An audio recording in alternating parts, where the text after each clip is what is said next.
तो welcome guys solo building के नए एपिसोड में बिना देरी करते हुए इस एपिसोड को अब हम लोग स्टार्ट करते हैं। दिखाया जाता है कि हॉस्पिटल का सीन जहाँ पे चिनू अपनी मॉम को देखने के लिए आया होता है और उसको याद आता है कि लेयर ऑफ लाइफ को बनाने के लिए उसको 3 चीज़ें चाहिए होती हैं और उसे को पाने के लिए उसको उस डेंजर में जाना पड़ेगा। जिन्हों वहाँ पे जाते ही मारा जाएगा। वो अभी इतना ताकतवर नहीं है जो वहाँ पे जा सकता है। देखा जाता है कि और वो सोचता है कि वो वहाँ पे जाएगा तो मारा जाएगा और उसको अपना लेवल अप करना होगा और जो भी ज़्यादा ताकतवर करना होना होगा। और जिन्हों के पास जाके बैठ जाता है और यहाँ पे जिन्हों को यह ऑफर को एक्सेप्ट कर लेता है। इसका मतलब है पर यहाँ पर उस लड़के के साथ जाएगा। 90 रैंक के मिशन पे जाएगा। बात सुनने के बाद जिन्हों काफ़ी ज़्यादा खुश होता जाता है, लेकिन जिन्हों से उससे कहता है कि मेरी एक कंडीशन है। जिन्हों उससे कहता है कि तुम और मैं ही दोनों ही इस मिशन में जाएंगे और हमारे अलावा कोई भी नहीं जाएगा। और ये बात सुनने के बाद जिन्हों कहता है कि क्या बात है, इसी रैंक पे मिशन में बस हम दोनों ही जाएंगे। इसके अलावा अकेले जिन्हों ये भी कहता है कि एक रैंक के मिशन पे जाने के लिए कम से कम 8 लोग होने चाहिए। और ये सुनने के बाद जिन्हों कहता है कि अगर ऐसा ही है तो तुम्हें कमी को पूरा करने के लिए लोगों को ढूंढना होगा, जैसे कि टोंग सुक ने ढूंढा था। जिन्हों कहता है कि ये चीज़ बहुत सारी डेंजरस हो सकती है। जिन्हों उससे कहता है कि तो ये तो अगर डिपेंड तुम पे करता है कि तुम इन चीज़ों को कैसे करते हो और तुम खुद ही सोचो कि अगर तुम लगातार 90 मिशन को बिना देरी करते हुए कंप्लीट कर लोगे कि मेरे पापा तुम्हारे ऊपर काफ़ी ज़्यादा ध्यान देने लगेंगे। और जिन्हों की बात सुनने के बाद जिन्हों काफ़ी ज़्यादा मोटिवेशन हो जाता है और वो तैयार हो जाता है और काम करने के लिए। और साथ ही वो भी कहता है कि टीम और मेंबर के गेट का ध्यान में लाऊंगा। अगला सीन में दिखाया जाता है कि जो वे चाहे सिंह ट्रेनिंग कर रही होती है और वह तुम पे पानी पीने के बाद वे रेस्ट कर रही होती है और थोड़ी सी ट्रेनिंग स्ट्रेचिंग कर रही होती है। बात पे यह कहती है कि तुम्हें बाहर आ जाना चाहिए, मुझे पता है तुम यहाँ पे हो।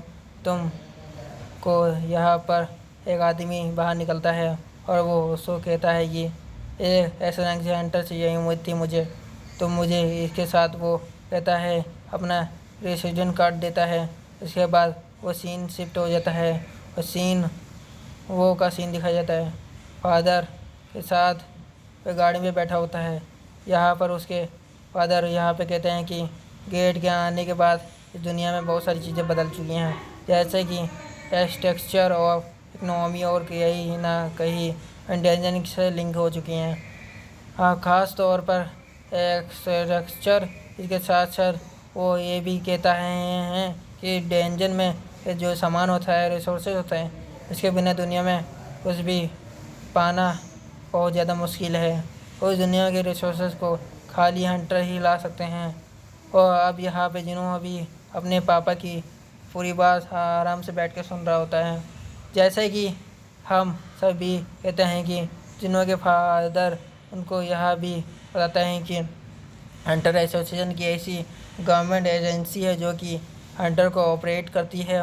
इसके साथ साथ हंटर की एसोसिएशन हंटर एक नए हंटरों को भी भर्ती करती है और उनकी रैंकिंग को भी बताती है। इसके साथ साथ वो अचानक और ओपिनियन होने वाले गेट्स को भी ध्यान में रखती है। और लेकिन एक लास्ट है कि जो वो एक गवर्नमेंट की एजेंसी ही है। उसको फादर ये भी कहते हैं कि ज़्यादातर जो रिसोर्सेज होते हैं वे गिल्ड के बहलाते हैं, उनके पास ही जाते हैं। गिल्ड एक ऐसी और पोजीशन है जो कि हंटर के अराउंड ही घूमती रहती है, जिसके यहाँ पर सबसे ज़्यादा प्रॉफिट ये गिल्ड ही वाले लेते हैं। और यहाँ पर उसके फादर कुछ गिल्ड का नाम भी लेते हैं, field guild, the frame guild और नाइट गिल्ड, और के साथ साथ एक गिल्ड और वाइट टाइगर गिल्ड। ये पांचों गिल्ड कंट्री में मेजर गिल्ड हैं और इन लोगों ने ही पूरी मार्केट को संभाल अभी रखा है। इसलिए यहाँ पर बिजनेस मैन होने के नाते जिन्हों के फादर भी तमाशा नहीं देख सकते, चाहे ये सारे सारे रिसोर्स खुद संभालने और नेशन की सहायता करने के लिए चिंता जल्द से जल्द हो सके वे अपना एक गिल्ड बनाना चाहते हैं। ये सारी बातें सुनने के बाद जिन्हों कहता है कि बिल्कुल ही क्यों नहीं।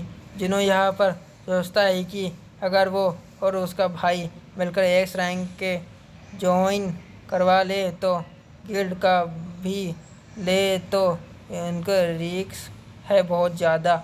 अगला सीन में देखा जाता है जिन्हों का, जो कि रनिंग कर रहा होता है और ये कहता है कि उसके आज ये सारे गोल पूरे हो चुके हैं। यह करने के बाद उसको एक रैंडम लूट बॉक्स मिलता है जिसको खोलता है कि जो उसके अंदर बिंगो कार्ड मिलता है। अगले सीन में दिखाता है चलते चलते यहाँ पर जिन्हों ये सोचता होता है कि वह जल्द से जल्द अपना लेवल अप करना कैसे करें, और तभी यहाँ पे उसके फ़ोन में नोटिफिकेशन ईमेल मिलता है कि हंटर एसोसिएशन की तरफ से उससे लिखा होता है कि उसको एक डी रैंक के मिशन में बुलाया जाता है। जो जिन्हों सोचता है कि उससे पहले तो कि उस मिशन में उसको जाना नहीं होता है कि, लेकिन एंड लास्ट वो तैयार हो जाता है।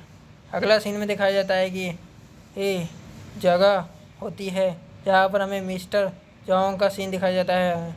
हाँ, वहाँ पर आपने एक स्टूडेंट के साथ बैठा होता है और उनको भी यहाँ पर ईमेल आ रखा होता है। मिस्टर जोंग स्टूडेंट उससे पूछता है कि आपको कभी रिटायर के बारे में नहीं सोचा है, और ये बात सुनने के बाद मिस्टर जोंग को कर्टन एंड टेम्पल की सारी बातें याद आ जाती हैं।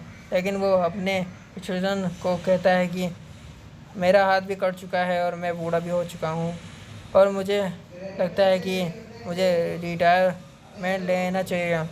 अगला सीन में देखा जाता है मासिमा कहती होती है जो कि अपनी बेटी के साथ एंड इसको भी ईमेल आ रखा है हंटर एसोसिएशन की तरफ से। अब यहाँ पे मासिमा भी वाइफ भी उसके में सेम बात कहती है कि आपको हंटर की गिरी छोड़ देनी चाहिए क्योंकि लास्ट मिशन में बहुत सारे लोगों की जान जा चुकी है और अभी मुश्किल में से ही बचे हैं। वाइफ की सारी बातें सुनने के बाद यहाँ पर मासिमा रिप्लाई देती हुए कहती है कि अगले साल हमारा बेटी किंगडम गार्डन में जाने वाली है, इसलिए इसकी दूसरी बेटी भी है जो कि जूनियर हाई स्कूल में पढ़ने वाली है और इसलिए इनको बहुत सारे पैसों की ज़रूरत है।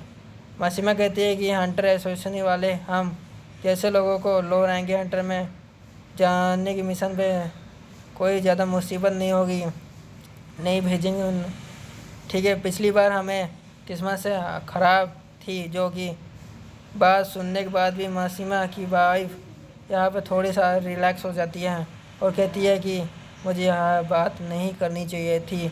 मासिमा कहता है कि कोई बात नहीं, ऐसा हो जाता है।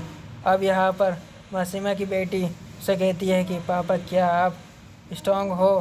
मासिमा कहता है कि दाया जो बू साइक होता कर के अलावा जीन चाहे इसके गिल्ड का होता है, चाह पर उसका गिल्ड के मास्टर से वाइट टाइगर गिल्ड का एक मास्टर बहस करने रहा होता है। यहाँ पर यून हो चोहे कहता है कि तुम पागल हो गए हैं क्या, सारे फालतू मीडिया इंटरव्यू तुम्हें मेरे ऊपर ही थोपना था। चोहे यहाँ पे बहुत सारे रिलैक्स होने के बाद कहता है कि अरे मैंने तुम्हारा इंटरव्यू के देखा है, तुम भाषण काफ़ी अच्छा देते हो, तुम पाठ। यहाँ पर यून अभी भी गुस्सा हो रखा है और उसके कहता है कि अपनी बकवास करना बंद करो और काम तुम्हारे हैं ना कि मेरे। चोए कहता है कि यार तो चेयरमैन की रिक्वेस्ट थी कि हम एक हंटर के असली काम को और रूप को लोगों को दिखाएं, और तुम्हें नहीं लगता कि मैं इस काम को के लिए एक बेस्ट मैंने तुम्हें चुना है। ये सुनकर यू कहता है कि ये बात बताओ, छोड़ो, ये बताओ कि तुम्हें मुझे क्या काम है। चोहे यहाँ पर उसको फाइल दिखाते हुए कहता है कि ऐसा लगता है कि यून ये ऑफ कंस्ट्रक्टर अपना एक गिल्ड बनाना के बारे में सोच रहे हैं। यून हो की फाइल को देखते हुए कहता है कि हाँ, ये बात मुझे पता है। लोगों की ज़रूरत बहुत है इनको। यूजन और ग्रुप वाले मेरे गिल्ड के हंटर को भी अप्रोच कर रहे हैं। इस बात पर जोए कहता है कि अगर तुम्हें ये पता है थी तब तो फालतू में भी टेंशन ले रहा हूँ मैं। जोए भी बात को सुनकर बाद यहाँ पर यून हो फाइल को हटाते हुए रखते हुए कहता है कि चाहे सच में बताओ कि तुम्हें मुझको क्या काम है। इसके बाद अगला सीन में दिखाया जाता है सुई घर पर। सुई अपने मॉम की बात कर रही होती है। सुई की मॉम उससे पूछ रही होती है क्या तुम्हें एक हंटर की जॉब तुम्हें कंफर्टेबल कर रही है। और मैं यह सुना है कि तुम एक बी रैंक के हंटर हो। मुझे ये लगता है कि अगर तुम्हारी जगह पे कोई और बी रैंक का हंटर होता वो तुमसे ज़्यादा स्ट्रॉन्ग होता। इसलिए अच्छा ही होगा कि तुम घर वापस आ जाओ और हमारा बिजनेस संभालो। मॉम की ये सारी बातें सुनने के बाद सुई कहती है, गुस्सा हो जाती है और वो अपने आप मॉम से कहती है मेरे लिए डिसीज़न लेना बंद करो और अपने ज़िंदगी के डिसीज़न मैं खुद ले सकती हूँ। इसके बाद वे अपनी मॉम उसको कुछ कहे लेकिन उससे पहले ही यहाँ पे वो फ़ोन काट देती है और वो यहाँ पे बैठ के यही सोचती है कि उसको एक और ट्राई करना चाहिए। इसके बाद वो दूसरी ओर हमें रूम का चल दी जाती है दूसरे रूम में, जिसके बाद हमें दिखाया जाता है कि उसका फ़ोन पर वही ईमेल आ रखा है। अगला सीन में चाहे का सीन होता है। वो यहाँ पर चोहे के ऑफिस में जा रही होती है। तभी वो देखती है कि उसके ऑफिस से ये युवो बाहर जा रहा है। चोहे उसको ग्रीट करती है और आगे बढ़ जाती है। अब जैसे कि चोहे के ऑफिस में पहुंचती है तो चोहे उससे कहता है कि क्या हुआ तुम्हें चाहे क्या, पर यह बताती है कि जब एक मैं ट्रेनिंग कर रही थी जब यूजर और कंस्ट्रक्शन का एक आदमी आकर अपनी तरह करने की कोशिश कर रहा था मुझको, एंड इसी चीज़ को रिपोर्ट करने में आई हूँ। दिखाया जाता है ये इसी साथ में यह भी कहती है कि मुझे ऐसा लग रहा है कि वो एक गिल्ड बनाने के लिए सोच रहे हैं और उस गिल्ड में वो लोग मुझे गिल्ड मास्टर बनाने की सोच रहे हैं। और चोई कहता है कि तो तुमने रिपोर्ट देने आई हो तो क्या मैं इसका मतलब क्या समझूं कि तुम्हें उसको डिक्लाइंड उसको कर दिया है, तुमने मना कर दिया है। चाहे कहती है कि हाँ, मैंने उसको ऑन द स्पॉट मना कर दिया है। यह बात सुनकर चोहे काफ़ी ज़्यादा खुश हो जाता है और कहता है कि तुम्हारा बहुत बहुत थैंक यू। चाहे बोलती है कि कोई बात नहीं, वैसे भी यहाँ पर आते हुए मैंने युवो को देखा था। अगला सीन में दिखाया जाता है एक बार वह होता है कि यहाँ पे यून के हाथों में ड्रिंक लेके कुछ सोच रहा होता है। यहाँ पर वो चोहे के बातों के बारे में सोच रहा होता है। चोहे ने उसको कहा था कि तुम्हें जेजू आइलैंड के बारे में क्या सोचा। चोहे कहता है कि डांट रेड के मिशन के बाद उस आइलैंड के जाना सबसे ज़्यादा मना कर दिया गया सबको। आप खाली उस आइलैंड पे टाइम पेट्रोल होता है। पेट्रोल यानी पुलिस वाले जायजा लेते हैं और पब्लिक को जायजा के बारे में बताते हैं कि वहाँ पर कुछ काम चल रहा है। इसलिए साथ जो ये भी कहता है कि वो आइलैंड और उस आइलैंड पर डर सबसे लोगों के मना घर से निकाल दिया गया है। और लेकिन मैंने कभी भी उस आइलैंड के बारे में नहीं बोला रखा है और फ्यूचर में मैं दोबारा उस आइलैंड को जाऊंगा और उस आइलैंड को जीतूंगा।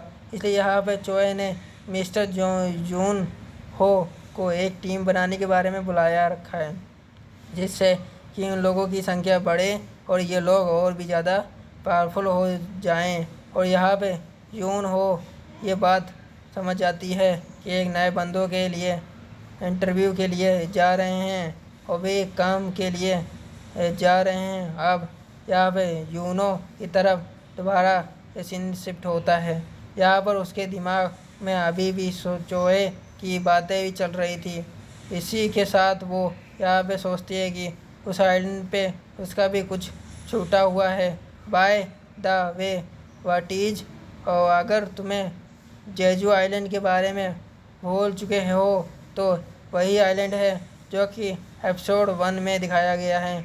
अगला सीन में दिखाया जाता है जिनू के घर पर, जहाँ पे वो कहीं बाहर जा रहा होता है और जिनू की बहन उससे कहती है कि जब भी तुम गेट के पास जाते हो तुम पीट पिटा के आ जाते हो, लेकिन अब तुम पीट वीट के नहीं आते हो।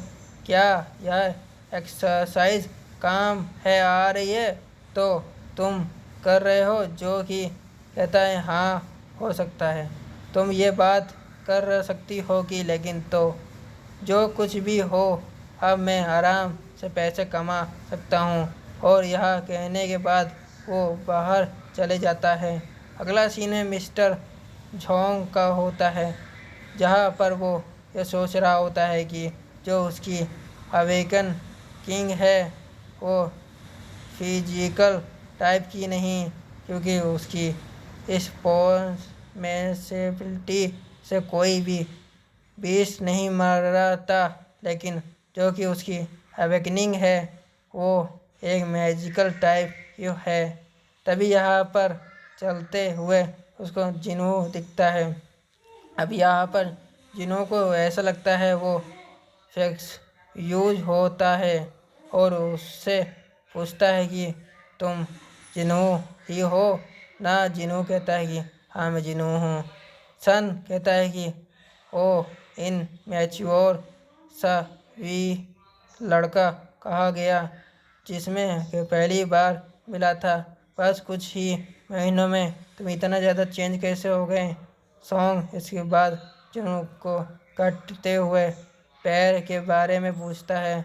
जिन कहता है कि जब मैं हॉस्पिटल में उठा तो तब मेरे आप ही ठीक हो गए थे, पता नहीं कैसे। सॉन्ग कहता है कि हाँ ऐसा हो सकता है कि किसी हाई लेवल के हीलर ने तुम्हें ठीक कराओ। इसके बाद सॉन्ग कहता है कि मुझे तुम्हें देखकर अच्छा लगा, तुमने इतनी जल्दी रिकवर कर लिया। जिसके बाद जिन्हों मिस्टर यंग के हाथ के बारे में पूछता है। सॉन्ग उसको बताता है कि यार टाइम है ना मैं इसको ठीक नहीं कर पाया। इसके बाद चाहते हुए भी यहाँ पर जिन्हों मिस्टर सॉन्ग से कहता है कि आप यहाँ पर क्यों आए, तो सॉन्ग बताता है कि उसको एक ईमेल आया था डी रैंक के मिशन के लिए।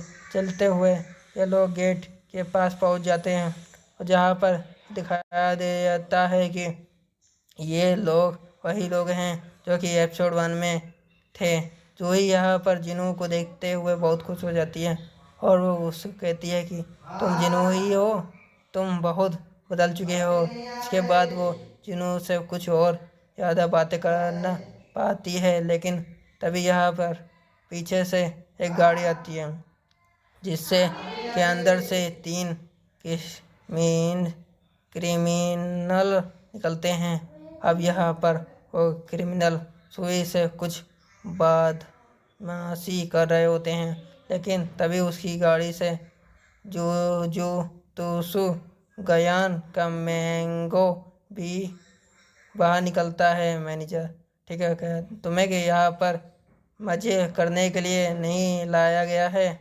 यहाँ पर हंटर एसोसिएशन की एक मेंबर इन हंटर को बुलाती है कि ये तीनों क्रिमिनल मुझे ज्वाइन करने वाले हैं मिशन के लिए। ये सुनकर मिस्टर सॉन्ग कहते हैं कि ये बात हुई तुम्हारे साथ क्रिमिनल के को भेज रही हूँ।